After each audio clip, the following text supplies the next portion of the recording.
Sistem ekonomi itu ada 4 jenis, yaitu sistem ekonomi tradisional, sistem ekonomi pasar atau kapitalis, sistem ekonomi komando atau terpimpin, dan sistem ekonomi campuran. Apa saja sih ciri-ciri, kelemahan, dan kelebihan dari keempat jenis sistem ekonomi tersebut? Pertama, sistem ekonomi tradisional. Ciri-cirinya ialah: pertama, teknik produksi turun-temurun dan bersifat sederhana. Yang kedua, modal sedikit, produksi sedikit, dan cukup memenuhi kebutuhan sendiri. Yang ketiga, pertukaran dilakukan secara barter atau secara sistem barter. Jadi di dalam sistem ekonomi tradisional ini masih berlaku sistem barter. Yang keempat, tanah sebagai sumber kehidupan. Yang kelima, belum mengenal pembagian kerja, hanya kekeluargaan.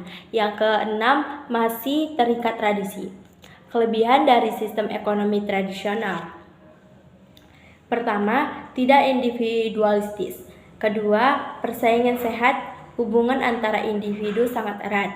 Yang ketiga, masyarakat aman. Yang keempat, setiap individu menjadi produsen. Kelemahan dari sistem ekonomi tradisional ialah: pertama, teknologi sederhana sehingga produksi rendah. Yang kedua, kualitas barang rendah. Yang ketiga, ekonomi statis atau tidak berkembang. Yang kedua ialah sistem ekonomi pasar atau kapitalis. Ciri-cirinya adalah: satu, barang dan modal bebas dimiliki oleh setiap orang. Yang kedua, setiap individu bebas menggunakan barang dan jasa yang dimiliki. Yang ketiga, memaksimalkan laba. Yang keempat, peran modal sangat penting. Yang kelima, pemerintah tidak secara langsung ikut campur dalam kegiatan ekonomi. Yang keenam, persaingan bebas dan ketat.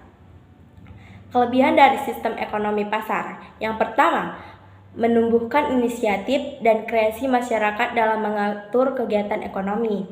Yang kedua, setiap individu bebas memiliki sumber-sumber produksi. Yang ketiga, munculnya persaingan untuk maju. Jadi di dalam sistem ekonomi ini persaingannya itu sangat ketat. Yang keempat, barang yang dihasilkan mutunya tinggi. Yang kelima, efektif dan efisiennya tinggi karena tindakan ekonomi didasarkan atas motif mencari laba. Kelemahan dari sistem ekonomi pasar: pertama, pendapatan tidak merata. Jadi dalam sistem ekonomi pasar ini, yang memiliki modal yang tinggi akan mendapatkan laba yang tinggi juga. Yang kedua, cenderung terjadi eksploitasi kaum buruh oleh pemilik modal. Yang ketiga, muncul monopoli yang dapat merugikan masyarakat. Yang keempat, ekonomi naik turun karena kesalahan alokasi sumber daya oleh individu. Sistem ekonomi yang keempat adalah sistem ekonomi komando. Ciri-cirinya ialah: yang pertama, sumber alat dan sumber-sumber daya dikuasai pemerintah. Yang kedua, kebijakan perekonomian diatur sepenuhnya oleh pemerintah. Yang ketiga, tidak ada individu atau kelompok yang dapat berusaha dengan bebas dalam kegiatan perekonomian. Yang keempat, milik perorang tidak diakui. Kelebihan dari sistem ekonomi komando adalah: yang pertama, pemerintah lebih mudah mengendalikan inflasi, pengangguran, dan masalah ekonomi lainnya. Yang kedua, pasar dalam negeri berjalan lancar. Yang ketiga, pemerintah dapat turut campur dalam pembentukan harga. Yang keempat, distribusi pendapat relatif mudah dan merata.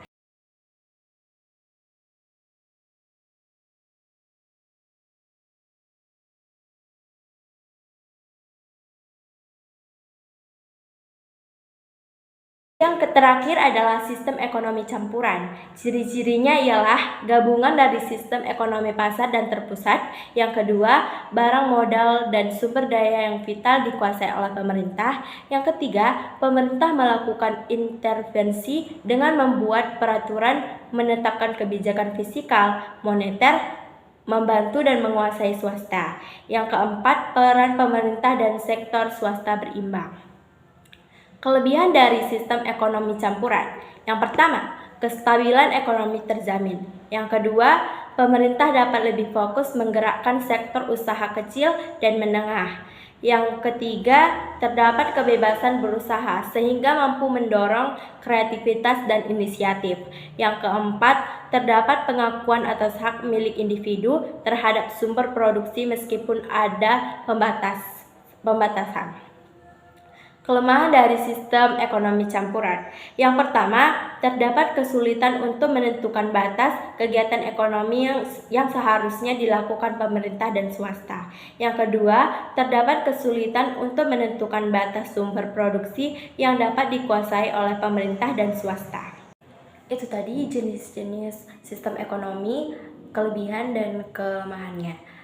Sekian dari saya, terima kasih.